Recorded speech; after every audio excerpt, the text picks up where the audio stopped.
ओम कृष्णाय वासुदेवाय नमः। राधे राधे। आप रसपान कर रहे हैं बैसाख महात्म की कथाओं का। अभी तक आप बैसाख महात्म के 11वें अध्याय तक की कथा का रसपान कर चुके हैं। आज के इस वीडियो में हम बैसाख महात्म के 12वें अध्याय की कथा का रसपान करेंगे, जिसमें ब्रह्मा जी का यमराज को समझाना और भगवान विष्णु का उन्हें बैसाख मास में भाग दिलाना का प्रसंग है। तो आइए सुनते हैं बैसाख महात्म के 12वें अध्याय तक की कथा। ब्रह्मा जी ने कहा, यमराज, तुमने क्या आश्चर्य देखा है? क्यों तुम्हें खेद हो रहा है? भगवान गोविंद को एक बार भी प्रणाम कर लिया जाए तो वह 100 अश्वमेध यज्ञों के अवभृत स्नान के समान होता है।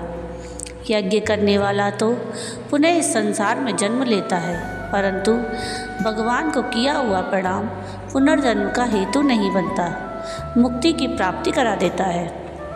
जिसकी जिह्वा के अग्रभाग पर हरि ये 2 अक्षर विद्यमान हैं, उसको कुरुक्षेत्र तीर्थ के सेवन अथवा सरस्वती नदी के जल में स्नान करने से क्या लेना। जो मृत्यु काल में भगवान विष्णु का स्मरण करता है वह अभक्ष्य भक्षण आदि से प्राप्त हुई पाप राशि का परित्याग करके भगवान विष्णु के सायुज्य को पाता है, क्योंकि भगवान विष्णु को अपना स्मरण बहुत ही प्रिय है। यमराज, इसी प्रकार बैसाख नामक मास भी भगवान विष्णु को प्रिय है, जिसके धर्म को श्रवण करने मात्र से मनुष्य सब पापों से मुक्त हो जाता है। उसके अनुष्ठान में तत्पर रहने वाला मनुष्य यदि मुक्ति को प्राप्त हो तो उसके लिए क्या कहना। बैसाख मास में भगवान पुरुषोत्तम के नाम और यश का गान किया जाता है, जिससे भगवान बहुत प्रसन्न होते हैं। पुरुषोत्तम श्री हरि संपूर्ण जगत के स्वामी और हमारे जनक हैं। यह राजा कीर्तिमान बैसाख मास में उन्हीं भगवान के प्रिय धर्मों का अनुष्ठान करता है, जिससे प्रसन्न चित्त होकर भगवान विष्णु सदा उसकी सहायता में स्थित रहते हैं। भगवान वासुदेव के भक्तों का कभी अमंगल नहीं होता। उन्हें जन्म, मृत्यु, जरा और व्याधि का भय भी प्राप्त नहीं होता। कार्य में नियुक्त किया हुआ पुरुष यदि अपनी पूरी शक्ति लगाकर स्वामी के कार्य साधन की चेष्टा करता है तो उतने से ही वह कृतार्थ हो जाता है। यदि शक्ति के बाहर का कार्य उपस्थित हो जाए तो स्वामी को उसकी सूचना दे दे। उतना कर देने से वह ऋण हो जाता है और सुख का भागी होता है। जिसने उस प्रयोजन को स्वामी से निवेदित कर दिया है उसके ऊपर ना तो कोई ऋण है और ना पातक लगता है। अपने कर्तव्य पालन के लिए पूरा यत्न कर लेने पर प्राणी का कोई अपराध नहीं रहता। यह कार्य तुम्हारे लिए असंभव है, अतः इसके विषय में तुम्हें शोक नहीं करना चाहिए। ब्रह्मा जी के ऐसा कहने पर यमराज ने दीनवाणी में कहा, तात, मैंने आपके चरणों की सेवा से सब कुछ पा लिया। तब ब्रह्मा जी ने पुनः समझाते हुए कहा, धर्मराज, राजा कीर्तिमान विष्णु धर्म के पालन में तत्पर हैं। चलो हम लोग भगवान विष्णु के समीप चलें और उन्हें सब बात बताकर पीछे उनके कथनानुसार कार्य किया जाएगा। वे ही इस जगत के कर्ता, धर्म के रक्षक और नियामक हैं। इस प्रकार यमराज को आश्वासन देकर ब्रह्मा जी उनके साथ क्षीर सागर के तट पर गए। वहाँ उन्होंने सच्चिदानंद स्वरूप गुणातीत परमेश्वर विष्णु का स्तवन किया। ब्रह्मा जी की स्तुति से संतुष्ट होकर भगवान विष्णु वहाँ प्रकट हुए। यमराज और ब्रह्मा जी ने तुरंत ही उनके चरणों में मस्तक झुकाया। तब भगवान महाविष्णु ने मेघ के समान गंभीर वाणी में उन दोनों से कहा कि तुम लोग यहाँ क्यों आए हो। ब्रह्मा जी ने कहा, प्रभु, आपके श्रेष्ठ भक्त राजा कीर्तिमान के शासनकाल में सब मनुष्य बैसाख धर्म के पालन में संलग्न हो आपके अविनाशी पद को प्राप्त हो रहे हैं। इससे यमपुरी सूनी हो गई है।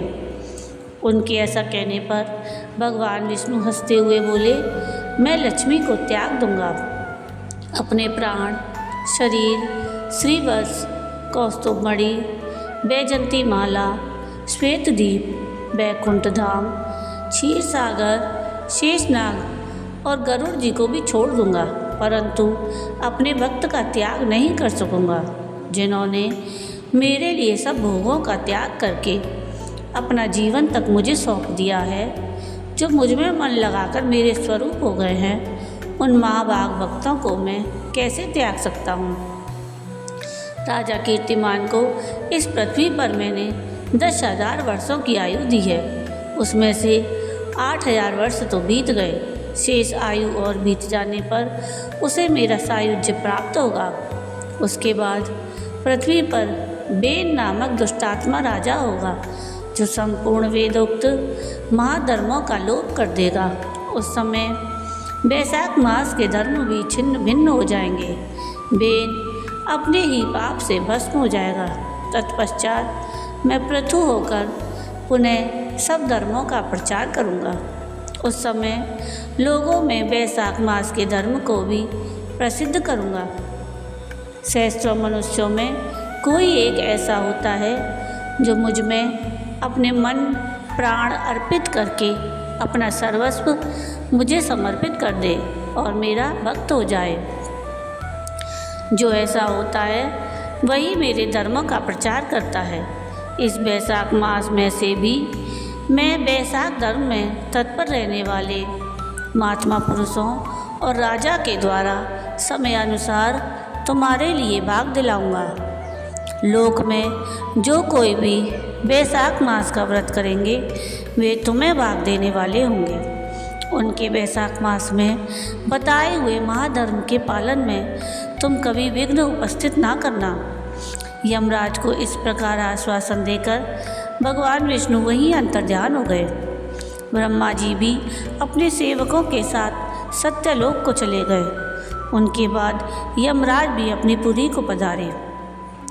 बैसाख मास की पूर्णिमा को पहले धर्मराज के उद्देश्य से जल से भरा हुआ घड़ा, दही और अन्न देना चाहिए। उसके बाद पितरों, गुरुओं और भगवान विष्णु के उद्देश्य से शीतल जल, दही, अन्न, पान और दक्षिणा फल के साथ कांसे के पात्र में रखकर ब्राह्मण को देना चाहिए। भगवान विष्णु की दिव्य प्रतिमा बैसाख मास की महात्म कथा सुनाने वाले दीन ब्राह्मण को देनी चाहिए। उस धर्मवक्ता ब्राह्मण को अपने धन से भी पूजित करना चाहिए। राजा कीर्तिमान ने सब कुछ उसी प्रकार किया। उन्होंने पृथ्वी पर मनोवांछित भोग भोग कर शेष आयु पूर्ण होने के पश्चात पुत्र पौत्र आदि के साथ श्री विष्णुधाम को प्रस्थान किया।